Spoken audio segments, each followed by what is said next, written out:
Доброго времени, дорогие друзья и самые замечательные подписчики. Очень рада вас всех видеть. Давно мы с вами уже не общались. И хотелось бы поговорить на очень актуальную тему. Особенно интересно будет тем, кто занимается бизнесом. В прошлом году бизнес, особенно малый, переживал непростые времена. Этот год также не из легких. И испытание на прочность малому бизнесу в условиях жесткой конкуренции предстоит пройти.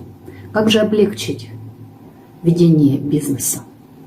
В 2021 году для некоторых индивидуальных предпринимателей предусмотрены налоговые каникулы. Кто может работать с нулевой ставкой? Давайте подробно рассмотрим в данном видео.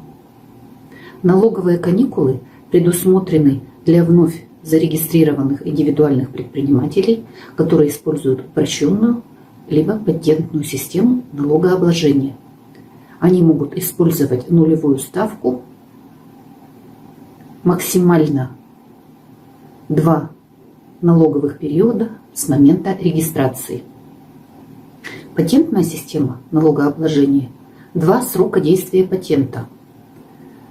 Упрощенная система налогообложения – 2 календарных года.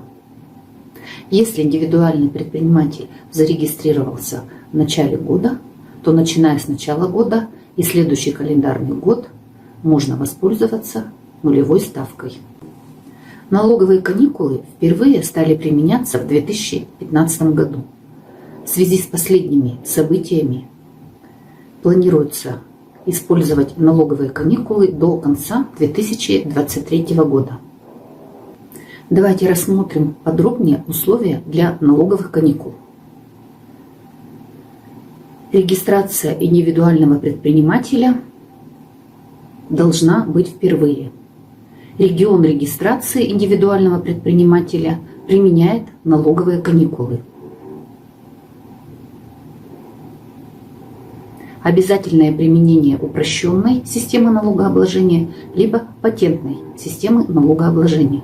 При общей системе налогообложения воспользоваться налоговыми каникулами также возможно, если до конца года перейти на упрощенную либо патентную систему, то есть подать заявление в налоговый орган о переходе. Кто может воспользоваться налоговыми каникулами? Сфера деятельности – это бытовые услуги, социальная или производственная сфера, научная сфера, хотя в каждом регионе сферы деятельности свои. Доход от льготируемой сферы деятельности должен составлять не менее 70% в общем объеме выручки. В регионах устанавливаются не только льготные сферы для осуществления деятельности по нулевой ставке, но также и ограничения. Например, к ограничениям могут относиться размер выручки, сроки налоговых каникул, численность наемных работников у индивидуального предпринимателя, период действия льготы.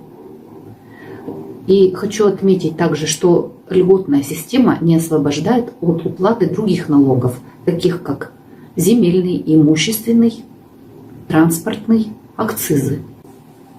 Как получить право на использование налоговых каникул? На сайте Министерства финансов Российской Федерации необходимо найти нужный региональный закон по месту регистрации индивидуального предпринимателя. Сверить ОКВЭД, который был применен при регистрации индивидуального предпринимателя, с кодами, разрешенными для применения льготы, а также просчитать объем выручки по льготируемому виду деятельности. Потом необходимо подать заявление по выбранной системе налогообложения. Это либо упрощенная, либо патентная. И в нем прописать региональный закон и нулевую ставку. Это касается новых индивидуальных предпринимателей.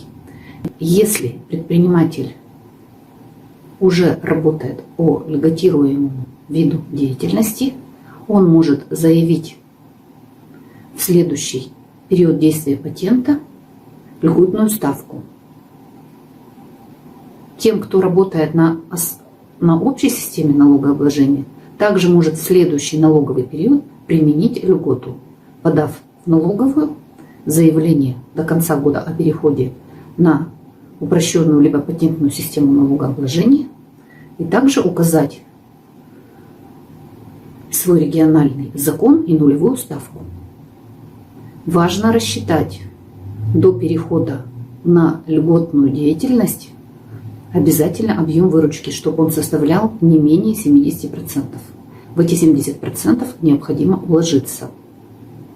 Важный момент, что льгота может предоставиться и ранее работавшим ИП при условии, что период закрытия индивидуального предпринимателя, то есть снятия с учета, был раньше, чем принят закон о налоговой льготе. Так как у регионов сегодня широкие полномочия, то необходимо изучать закон по данному региону, где вы находитесь, а также обратиться за консультацией в региональные налоговые органы. Давайте теперь разберем, как вести отчетность и книгу учета доходов и расходов. При патентной системе налогообложения, при применении льготной ставки, индивидуальный предприниматель не отчитывается и не платит за патент, находясь на льготной ставке. Когда предприниматель применяет упрощенную систему налогообложения, декларацию составлять обязательно. В декларации необходимо будет указать нулевую ставку налогообложения. Книгу учета доходов и расходов ведут все индивидуальные предприниматели при упрощенной системе налогообложения. Она нужна также для контроля лимита по упрощенной системе и проценту выручки по льготируемой деятельности. Если при подведении итогов за год у вас сумма будет меньше условия 70%, то тогда нужно платить налог по общей ставке, которая применялась у вас ранее при данном виде деятельности. За непредоставление данных по ведению книги учета доходов и расходов для индивидуального предпринимателя предусмотрен штраф 10 тысяч рублей. Поэтому необходимо вести данный учет. И хотелось бы подытожить и сделать вывод, что при ведении любого бизнеса необходимо планировать его, применять расчеты и пользоваться льготами, которые предусмотрены в региональных законах. По всем вопросам, которые вас интересуют, консультациям, обращайтесь ниже по ссылке.